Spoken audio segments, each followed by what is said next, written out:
Praise the Lord. आपका फिर से एक और बार स्वागत है। और आज हम पढ़ने वाले हैं, जैसा कि आप जानते हैं कि नीति वचन उसका पहले अध्याय से लेकर आखिरी अध्याय तक हम लोग पढ़ रहे हैं। और आज है चौथा अध्याय, अध्याय 4। वचन 1 से मैं आपके लिए पढ़ूंगा। हे मेरे पुत्रों, पिता की शिक्षा को सुनो और समझ प्राप्त करने में मन लगाओ, क्योंकि मैंने तुमको उत्तम शिक्षा दी है। मेरी शिक्षा को ना छोड़ो। देखो, मैं भी अपने पिता का पुत्र था और माता का अकेला दुलारा था। और देखो, पिता मुझे ये कहकर सिखाता था, तेरे मन तेरे वचनों पर लगा रहे। तू मेरी आज्ञाओं का पालन कर, तब तू जीवित रहेगा। आमीन।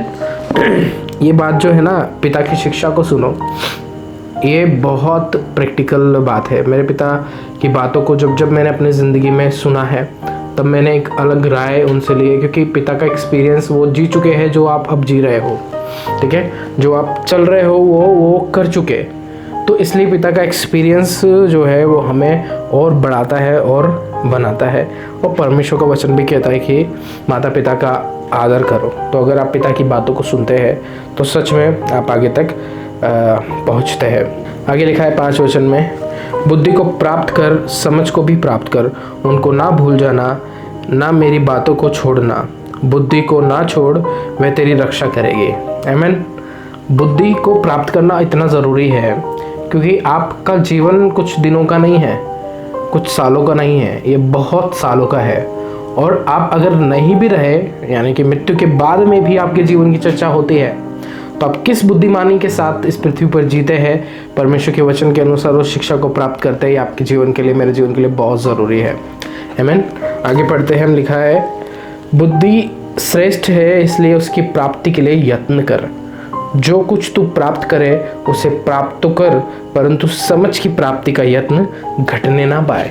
अगर आप कुछ भी करने के लिए सोचते हैं तो वो कीजिए, उसे पा लीजिए, सक्सेस भी मिल जाए, तब भी समझ की प्राप्ति के लिए आप समझ प्राप्ति का यत्न घटने ना पाए।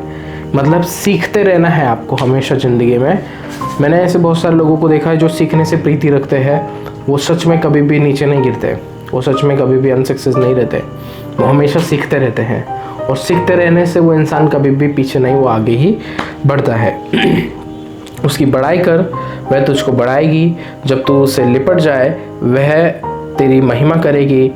वह तेरे सिर पर सौभाग्यमान भूषण बांधेगी और तुझे सुंदर मुकुट देगी। हे मेरे पुत्र, मेरी बातें सुनकर ग्रहण कर, तब तू बहुत वर्ष तक जीवित रहेगा। मैंने तुझे बुद्धि का मार्ग बताया है और सीधाई के पथ पर चलाया है। 13 वचन में लिखा है, शिक्षा को पकड़े रहे, उसे छोड़ ना दे, उसकी रक्षा कर, क्योंकि वह तेरा जीवन है। दुष्टों की राह में पाँव ना रखना और ना बुरे लोगों के मार्ग पर चलना। देखिए, शिक्षा को पकड़े रहे, ना उसे छोड़ना, उसकी रक्षा करना, क्योंकि वह तेरा जीवन है। आमीन। अब आप इसे दोनों तरीके से ले सकते हैं। पहली बात, अगर आप परमेश्वर के वचन की शिक्षा को सच में अपने जीवन में लेते हैं तो आप जीवित रहते हैं, क्योंकि आपको जीवन की हर एक कुंजी परमेश्वर का वचन देता है। और दूसरी बात ये कि अगर आप संसारिक शिक्षा को भी लेते हैं, जैसे स्कूल जाते हैं, पढ़ाई करते हैं, कॉलेज जाते हैं, कोई कोर्स करते हैं, तो वो आपके जीवन में हमेशा काम आता है। वो ऐसा नहीं है कि मतलब आपने पढ़ के छोड़ दिया तो वो जीवन में काम नहीं आएगा। कुछ भी, जब भी हम टैलेंट लेते हैं, कुछ भी कोर्स हम करते हैं, कुछ भी चीज़ को हम सीखते हैं, वो हमारे जीवन भर तक काम आता है। आमीन।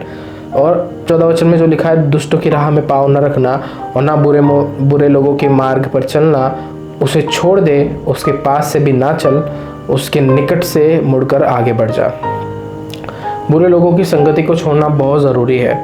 एक कहावत है कि गेहूं के साथ साथ गुण भी पिस जाते हैं। उसी रीति से जब हम बुरे लोगों की संगति में रहते हैं तो एक समय आता है कि हम भी उन बुरे लोगों के समान बन जाते हैं और वैसे ही चलने लगते। तो अगर आपको अपना जीवन बचाना है तो उनकी संगति आपको छोड़नी पड़ेगी, क्योंकि दुष्ट लोग यदि बुराई ना करें तो उनको नींद नहीं आती।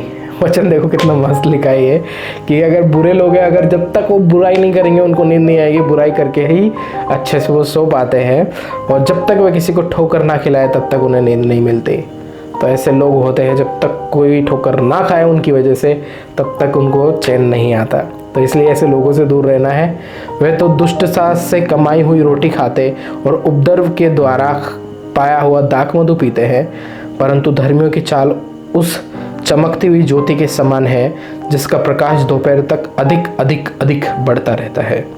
आमीन। बुरे लोगों की कमाई, बुरे लोग क्या करते हैं ना, मतलब बहुत सारे लोग बोलते हैं अरे यार ये कितना सक्सेस हो गया, लेकिन काम नहीं देखते कि वो शराब का काम कर रहा है, वो नशे का काम कर रहा है, वो नशे की चीज़ें बेच रहा है, और बुराई का अंत फिर बुरा ही होता है।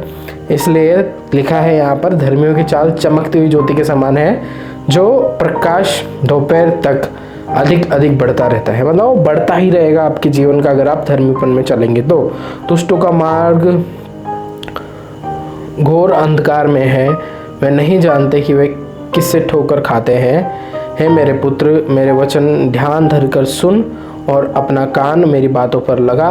इनको अपनी आंखों की ओट ना होने दे, वरन अपने मन में धारण कर ले। आमीन। इसलिए दुष्टों को मार्ग छोड़ दीजिए, वो अंधकार की ओर लेके जाता है, परंतु परमेश्वर की ओर, परमेश्वर की संगति में रहना सीखिए, क्योंकि वो आपको जीवन तक लेके जाती है। तो इस वचन में लिखा है, सबसे अधिक अपने मन की रक्षा कर, क्योंकि जीवन का मूल स्रोत वही है। ये वो वचन है जिस पे बहुत प्रीच किया गया है लोगों के द्वारा, कि सबसे अधिक अगर आपको रक्षा करनी है तो वो अपने मन की रक्षा करनी है, क्योंकि वो जीवन का मूल स्रोत है। मन जो है वो जीवन का मूल स्रोत है। अगर मन खराब है तो सब कुछ खराब हो जाता है। इसलिए सबसे अधिक अपने मन की रक्षा करना बहुत ज़रूरी है। वो कैसे है? वो ऐसे है कि अगर हम व्यर्थ की बातों की ओर मन लगाते हैं तो उनसे हटाकर परमेश्वर के वचन की ओर मन लगाना। अगर हम व्यर्थ की चीज़ों को सुनते हैं तो उससे हटाकर हम परमेश्वर के वचन को सुने। हम व्यर्थ के गाने सुनते हैं तो उनको हटा के परमेश्वर के वचन, परमेश्वर के गीतों को सुने। व्यर्थ में मन लगाओगे तो व्यर्थ जीवन हो जाता है, लेकिन अगर प्रभु में मन लगाते हैं तो प्रभु उस जीवन को चमका देता है, क्योंकि मन में ही प्रभु है। तो मन की अधिक रक्षा कीजिए। मन में गलत चलेगा तो फिर सब चीज़ें बिगड़ जाती है। जीवन का मूल स्रोत वही है। 24 वचन में कहा, टेढ़ी बात अपने मुंह से मत बोल, चालबाजी की बातें कहना तुझसे दूर रहे। तेरी आंखें सामने ही की ओर लगी रहे और तेरे पलकें आगे की ओर खुली रहे। अपने पाँव रखने के लिए मार्ग को समतल कर और तेरे सब मार्ग ठीक रहे। ना तो दाहिनी ओर मुड़ना और ना बाईं ओर। अपने पाँव को बुराई के मार्ग से चलने से हटा ले। तो ये नीति वचन 4 अध्याय जो हमको 2-3 चीज़ें सिखाता है। पहला ये कि पिता की शिक्षा को सुनिए, समझ को प्राप्त कीजिए, व्यर्थ की बातों पे मत लगाइए अपने मन को। दूसरा, बुद्धि प्राप्त करने में यत्न कीजिए, जितना हो सके चीज़ें सीखिए, बुद्धि को प्राप्त कीजिए, परमेश्वर के वचन में बढ़िए, परमेश्वर के वचन को सबसे अधिक अपने जीवन में रखिए। बुरे लोगों का साथ छोड़ दीजिए, क्योंकि वो एक दिन बुराई ही में बदल जाएगा और सब कुछ खराब हो जाएगा। ऐसे लोग जब तक बुराई नहीं करते तब तक उनको नींद नहीं आती, तो उन लोगों से भी अलग रहिए और अपने मन की रक्षा कीजिए, क्योंकि जीवन का मूल स्रोत वही है। और आगे की ओर बढ़ते जाइए, पीछे मत देखिए, अपनी पलकों को आंखें की ओर खोले रहिए, अपने पाँव को रोशनी की ओर बढ़ाइए, अंधकार से अपने जीवन को हटाइए, परमेश्वर की ओर बढ़ते जाइए। नीति वचन, ज्ञान का वचन हमें यही सिखाता है 4 अध्याय। और अब फिर से हम अगले दिन पढ़ेंगे 5वें अध्याय को, और इस रीति से हर रोज़ एक वीडियो, पूरी कोशिश करूँगा कि हर रोज़ एक वीडियो को हम सुनेंगे, सीखेंगे। आप में से 2 लोग भी अगर इस वीडियो को सुनते हैं तो मुझे इस बात की खुशी मिलेगी कि परमेश्वर के वचन सुनने के लिए आप इस YouTube चैनल पर आए। आमीन। प्रभु आपको आशीष करें। इस चैनल को आप सब्सक्राइब कर सकते हैं और लोगों के साथ में शेयर कर सकते हैं जो मसीह में भाई बहन बनना चाहते हैं। मेरी कोशिश ये है कि मैं किसी 1 या 2 या 5 या 10 लोगों के लिए भी अगर इंस्पिरेशन बनता हूँ, अगर वो इन वीडियोस के द्वारा वचन सुन के प्रभु में और अधिक आगे बढ़ते हैं, तो मेरे लिए बहुत बड़ा प्रतिफल होगा।